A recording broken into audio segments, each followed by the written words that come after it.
Friends, in modern days, life has become more easy compared to the olden days. If you have any doubts, if you have any questions, if you have any problem, we carry encyclopedia in our pocket. We carry our teacher with us. That is basically more or less, most of you know, even whole world know, except one or two countries, Google. Google is a device which can answer most of your questions. Most of your questions. So who is the uh, MD for Google? Sundar Pichai. Which country he belongs to? India. Okay. Are we proud of him? Are we proud of India country? Okay. So also I would tell you one story. Day before yesterday, there was a match between India and Bangladesh. And most of you like the cricket and most of you have heard it. The Indian batsman, former captain, MS Dhoni, when he was batting, he asked the bowler to set the field. Can you imagine, is it possible? A opposite team player asking others to change and he obeyed it. He obeyed it and changed the field setting.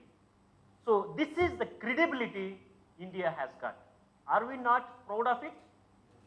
We are all proud of our country. We are all proud because we know 33% of the scientists in NASA, 30% of the doctors in America, all the developed world are from India.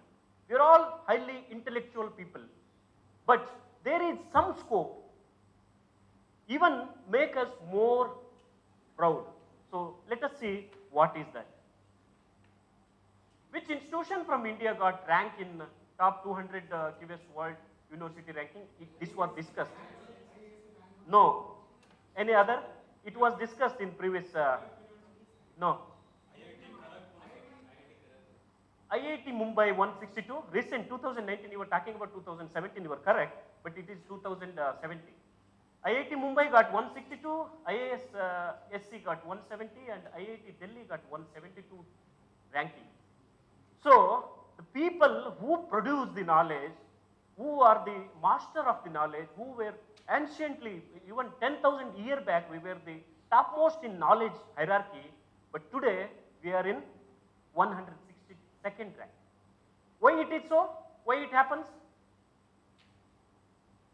Any answers? Yes. Other thing? Very good. Very good answer. The reason, very much reason for this lagging is the lack of research. Our practice of research is like this. They are going their own way. The researchers are doing research. The theories are produced, and practice is done their own way. Especially when it comes to India, especially in our higher education, research and practice. You must be knowing there are very few theories produced in India. Very few theories produced. In our teaching also, theories are taught only for the sake of the theories they are in the syllabus. Otherwise, no theories are produced, no theories are used in the practice.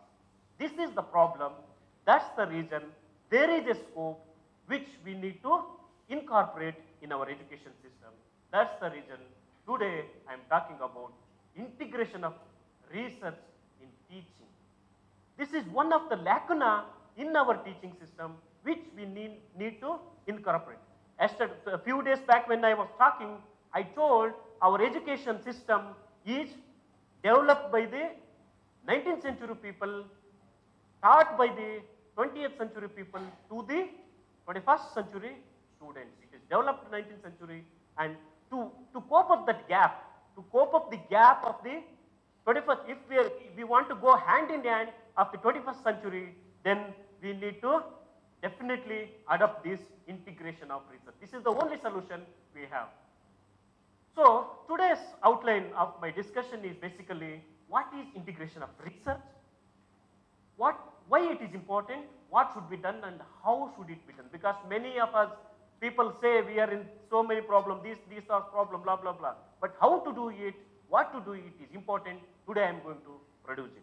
Actually, this presentation was prepared it was purely prepared for social work practice, how to integrate social work practice and research. I made a small correction for the benefit of all of our my dear good friends.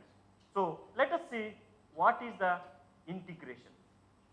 Integration to bring together or incorporate into a whole, bringing something together. So in picture, it will be displayed nicely. So practice, research and theory, they should be in a circular way. So it should be go hand in hand. Theory should be used, research should be used, and that should be used in the practice. Basically, let me tell you what is research. Research is a process of acquiring the new knowledge. Okay, what is theory then? Theory is a proven fact or proven knowledge. Okay, then what is practice? Practice is nothing using of the proven theories, but we fail in that.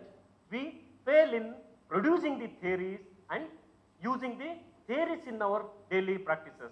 Especially when it comes to technology, why we are so much advanced in technology? Because we use the theories and do so many innovations. But when it comes to social sciences, we are still talking about the old marriage system. So now marriage system has changed, but still theories of marriage system are still those produced in the 18th century. But now the marriage is now we don't talk in our class that the living together concept, extended family, and marriage concept is entirely changed. But are we incorporating it?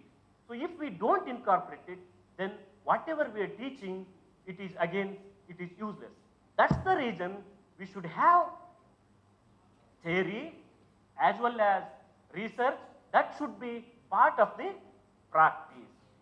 So practice here means what? What is practice here? Practice means teaching. So that's the thing we need to do. So this is the theory, research, practice, they should go hand in hand together. So integration of research is necessary. I will show you in one small picture. I don't go to read all these things. If we don't integrate this, what happens? Is there any relevance for this now? That is what we are producing in our education system. That's why previously one of my friend was telling 97% of the students are unemployable. They're not unemployed, they're unemployed. Only 3%, that is because of their excellence. They came out of it. Otherwise, our education system is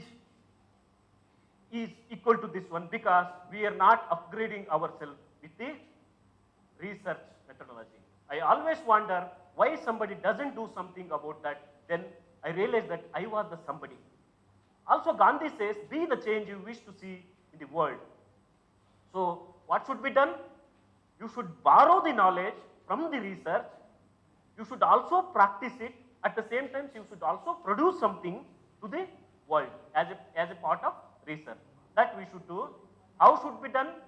Develop the curiosity, read the newspaper, related knowledge, and subscribe for the international and national related journal.